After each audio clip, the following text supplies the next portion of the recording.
Now, of course, there are going to be spoilers in this video, so this is your pre-warning that this video does contain spoilers and possible theories. Still here? Awesome. Hello and welcome back to Jacob's Toys. Of course, please like, share, subscribe and all of those things. All support to the channel is very much appreciated.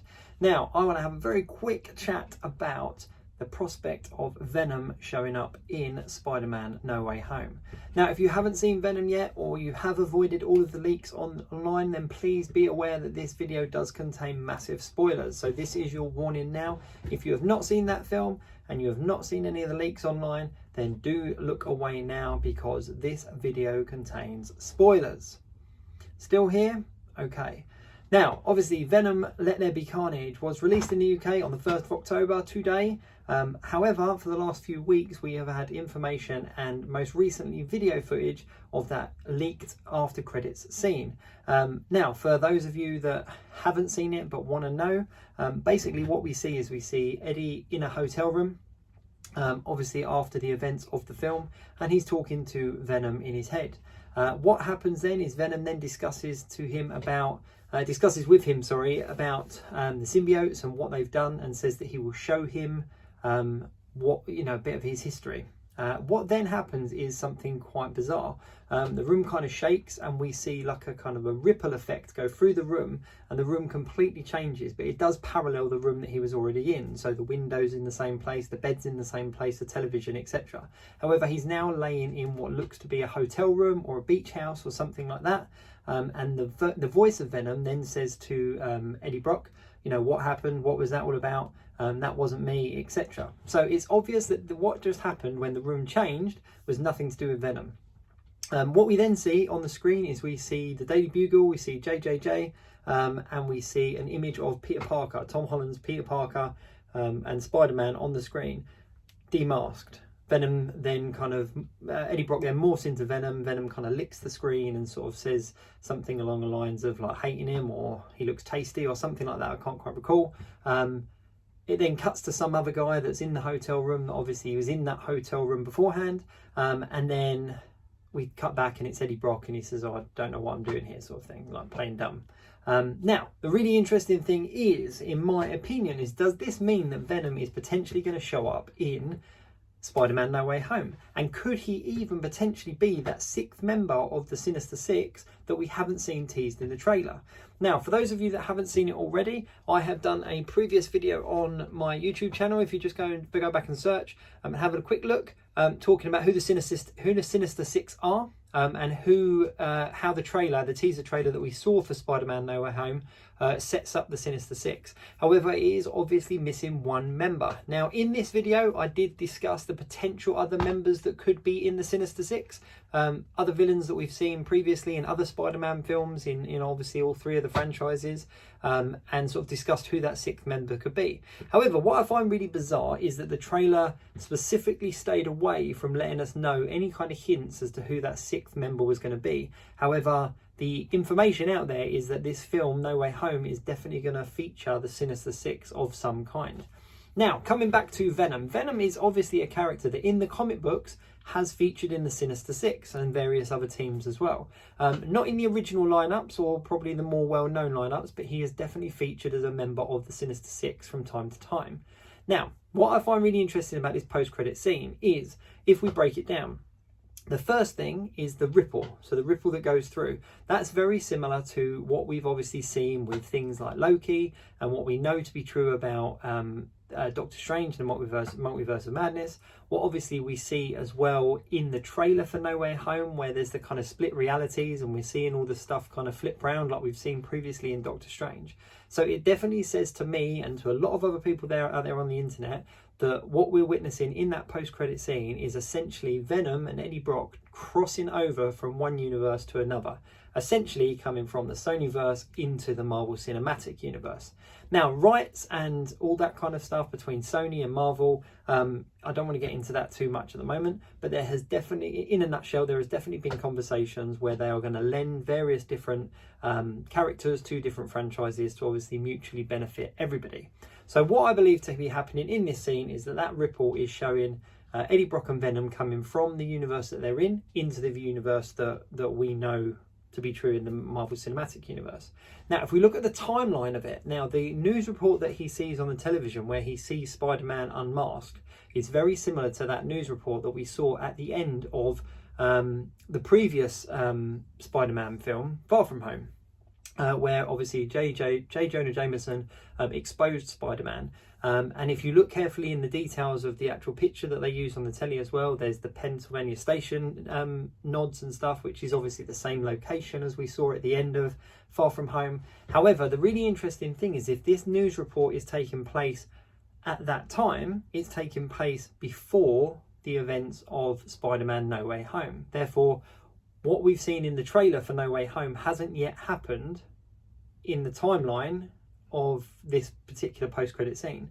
So essentially we're seeing the Venom 2, Venom Let There Be Carnage, we're seeing that post-credit scene, we've then got kind of Far From Home kind of sliced in there somewhere, and then we've got No Way Home. So essentially Venom, that means that Venom could show up in that film and it would make sense chronologically, so it would make sense in the timeline.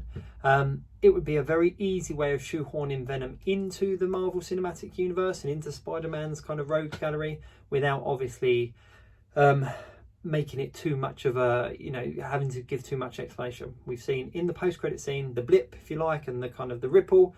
We've then seen the timelines match up because the news report he's seeing on the television matches up with obviously the timeline of the Spider-Man films, and then obviously we see Spider-Man No Way Home and Venom showing up. And this could be really interesting. This could be really cool. The one thing that I suppose I am cautious about is that if this theory is true, we already have so many huge names and so many recognisable faces coming back for Spider-Man Far From No Way Home. So obviously if we're then going to throw in Tom Hardy and we're going to throw in Tom Hardy's Eddie Brock and Venom, it's just going to take it from like a 10 to a 15. There's already so much anticipation about this film that it's unbelievable. However, one thing that does support this theory is that the trailer for Spider-Man No Way Home, Far From Home, man, I got these, they're too similar, these titles. The trailer for Spider-Man No Way Home, there was obviously a lot of speculation on the internet as to why this was being delayed so much, and there was no leaks, there was no hints, there was nothing that gave anything away. Now, if it crossed over with Venom Let There Be Carnage, then this would make absolute sense as to why Marvel would hold back on the trailers and hold back on the kind of the teases and stuff for what could arguably be the most anticipated film of the year, because of part of the deal to do with Sony in regards to, you know what, let us drop the bomb of him crossing over with Spider-Man, and then you release the film afterwards. So outside of the actual stories in the film, and more specifically about the kind of the relationship between Sony and Marvel, this would make sense. This would also explain why we haven't seen as many trailers as we would normally see for a film of this size, of this caliber. I think it'd be really cool. I think it'd be really, really cool to see Venom next to Green Goblin, Dr. Octopus, Electro, Sandman, the Lizard. Can you imagine the Lizard and Venom side by side? But what I also think would be really interesting is it'll open up the possibility for a few other things that that fans are kind of asking to see. The first one being Venom in a more comic accurate suit, so with the spider on his chest. The comic book is obviously very different because Spider-Man, you know, everybody knows this story, but essentially Peter Parker, Spider-Man take the symbiote first, and that's where it gets the form of the black suit, and then that then passes on to Eddie Brock, and that's how he has the emblem on the spider of his spider. However, he could do something simple like, you know, just seeing the design or mimicking the design or something like that. I don't know, something along those lines. But we could, because we've now got Spider-Man and Venom in the same film, we then essentially could see a more comic book accurate version of Venom. Although I will say this now, when I very first saw the Venom design, I wasn't totally sold. However, having seen now the two films, this is a cool version of Venom. I quite enjoy it. I don't dislike it. And obviously in the comic book we saw various different variations of Venom, so in my mind this is just another variation of how he looks. So I'm cool with him staying how he looks, but obviously, if they did change it, that would be a massive nod to us comic book fans. The other thing that it could potentially set up is that Venom could turn into the bit of an anti-hero in this film and actually help Spider-Man against all of these foes. So you could see him originally as part of the Sinister Six, kind of, you know, aligning himself with these villains, but then realising that these guys are bad news, and in conjunction with all that he's done so far in his own films, it makes a lot more sense for him to fight side by side with Spider-Man. That to me would be really cool, to see the Spider-Man Venom team up, because obviously we have seen that in the comic books through various different storylines over the years, and me as a fan, I've always really enjoyed that. I've always really enjoyed seeing Spider-Man and Venom team up, obviously against Carnage in the Maximum Carnage storyline most famously, but yeah, that would be really cool to actually see Venom kind of switch on the bad guys and actually work with Spider-Man in that film. But that's my theory. I might be completely wrong, or might be something there. But, you know, let me know what you think. Do you agree? Do you disagree? Have you got your own thoughts? Drop them down in the comments below. But yeah, that's my theory. Because of the timeline in that post-credit scene, and because of the lack of teasers and trailers, etc., that we've had for this particular film, I think that there's a very, very strong possibility that Venom is going to show up in Spider-Man No Way Home. And one last little thing that kind of supports this theory, and it might just be a massive troll moment, was that there was that picture of Tom Hardy wearing a Spider-Man Far From Home production team cap that we did see leaked on the internet. But then at the same time, he had a Cobra Kai t-shirt on as well. So it could just be that he loves these pop culture references, or it might be that somebody just got a picture of him wearing the wrong thing at the wrong time and it leaked, and on its own meant nothing. But then when you add it with the post-credit scene, when you add it with that photograph of him, when you add it with the lack of trailers, etc., and the fact that we're still missing that 6th member of the Sinister Six, who knows? But anyway, let me know your thoughts and feelings and stuff below. I think it's really exciting. I cannot wait. There's literally only a couple of months now until we do get to see that film.